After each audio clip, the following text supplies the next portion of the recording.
The construction apocalypse continues. Let's have a look. Hello everyone, Florian here, and welcome to another episode of HeiseSays. Grab your stein of coffee. Let's have a look at this article from ABC discussing more building companies to topple over as display home giant Metricon sheds staff to survive. And we've spoken about Metricon cutting a lot of their staff in a previous article, but this is just a continuation of all of the issues we're seeing in the construction sector. But it seems to be the spec home sector, the one that's been overheated by the government, and to sound like an intentional broken record. This is the type of stuff the government did when they came to the rescue. Okay, they allowed companies to trade while insolvent. And I think you're saying, oh, Florian, that happened in the past. It's all good now. It takes time for these type of issues to filter through. The fact that they even had to resort to allowing this should have put warning bells out there for all of us. And this scares me the most. This is a small business operator. You've got JobKeeper. Well, that kept a whole lot of people afloat. You've got the RBA cash rate at insanely low levels. You've got Home Builder pulling projects forward and overheating the residential sector, which is now feeling the brunt of these builders collapsing. You've got first home owner grants, 88 grand. Now we've got shared equity. You had 5 and 2% loans. So people who didn't have the spare cash to build up a deposit were getting into the market, and the government was backing them. I know it sounds good. I know we want everyone to get a home. But if you don't have emergency funds, if anything goes wrong, it can really screw you over. And we're starting to see that happen now as people fall over, as rates go up. You've got negative gearing, which is part of our culture now. And you've got the super withdrawals. And I know a lot of, the super funds want to say that it was all gambled away and spent on boob jobs, but a lot of it we know was either used to pay down debt or as deposits for housing. And, well, frankly, I can't blame people for that, because I'd rather have a house and less super when I retire than more super and no house. Anyway, so let's have a look at this. As one of the nation's most prominent builders is set to shed almost a tenth of its workforce, concerns about Australia's construction industry. Metricon was forced to defend itself against insolvency rumours just a few months ago.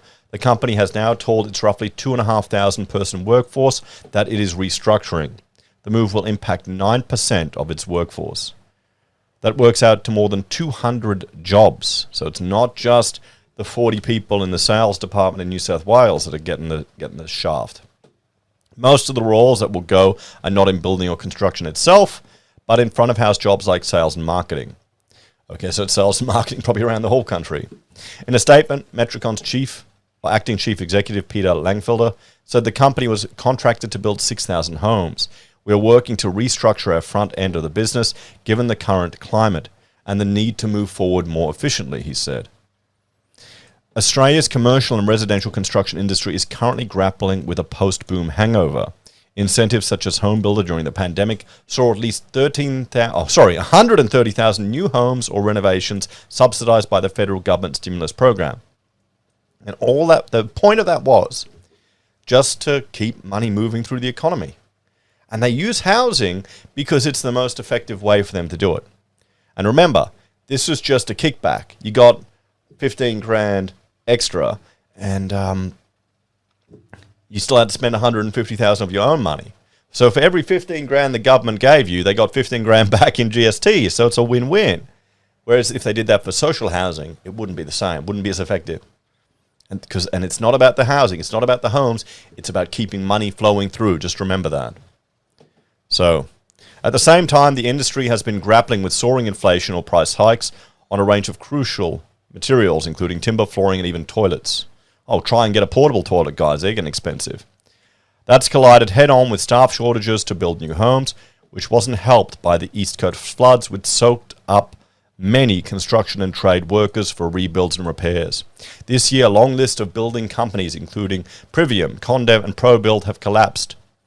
BIS Oxford Economics senior economist Marie Kilroy told ABC News that Metricon's restructure was expected in the current climate. I'm not surprised, Ms. Kilroy said. Home builders are having their margins squeezed. Yeah, it's tough out there, guys. It is tough. And we expect the build cost to remain elevated for 12 months. Already the construction sector as a segment of the total economy for administrations has increased a lot over the last 2 years. Fresh ABS data came out on Monday on approvals for new home builds and loans towards them. Ms. Kilroy's analysis found that house approvals are now flat and back to pre-pandemic levels. While there are still homes to be built that were sought during the home builder boom, once the work is complete, there may not be enough fresh work on the horizon for many companies.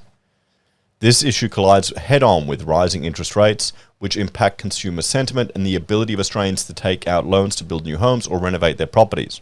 On Monday, the Reserve Bank of Australia hiked the cash rate again by 0.5% to 1.85. Pinched household budgets, deteriorating credit availability, rising building costs, and lengthy delays are set to further drag on new home demand over the next 12 months, Ms. Kilroy said.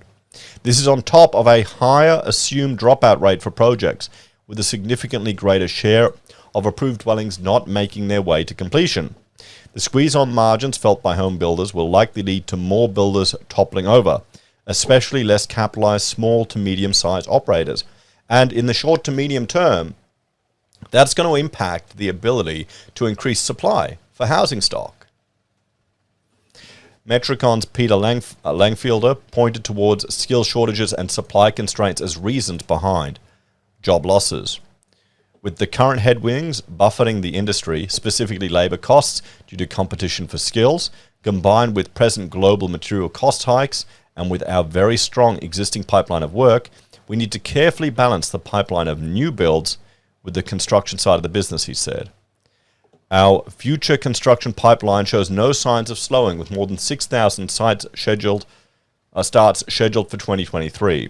In May, when the rumours about Metricon's insolvency were in the media, the company met with the Victorian government. Some of the rumours were sparked by the death of Metricon chief executive and founder Mario Bassin. The company soon after landing a new financial deal, including $30 million of its shareholders. Well, yes. So, guys, we've been looking at this, and I'm going to, bear with me, I'm just going to bring up a document we want to look at. So if we jump over to this screen, we can see some of the builders that have gone under. And this is a document I'm asking people to help so we can start mapping what's going on.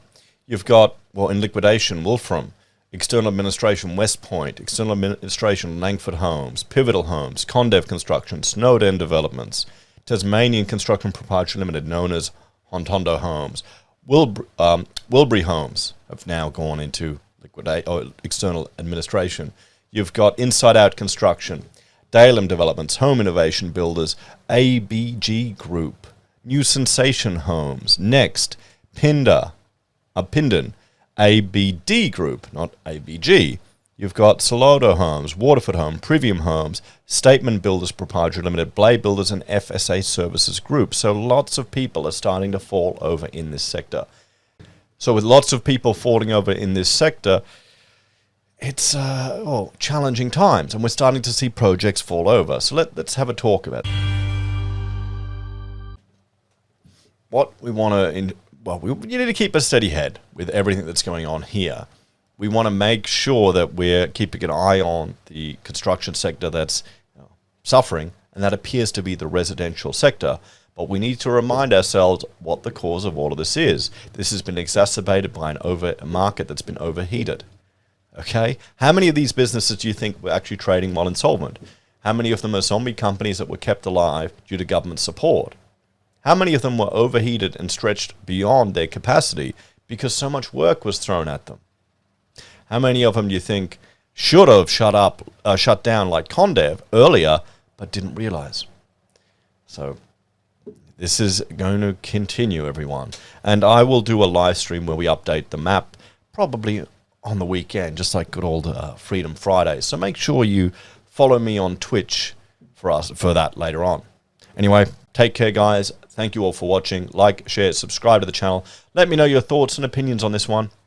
If you want to support us, there are a few ways you can on YouTube or Patreon. You can use our referral links from Amazon, eBay, Independent Reserve, or AussieBroadband, buy Pocket Squares, or call us if you need an architect. Take care, everyone. Have a great day, and I'll see you all in the next episode.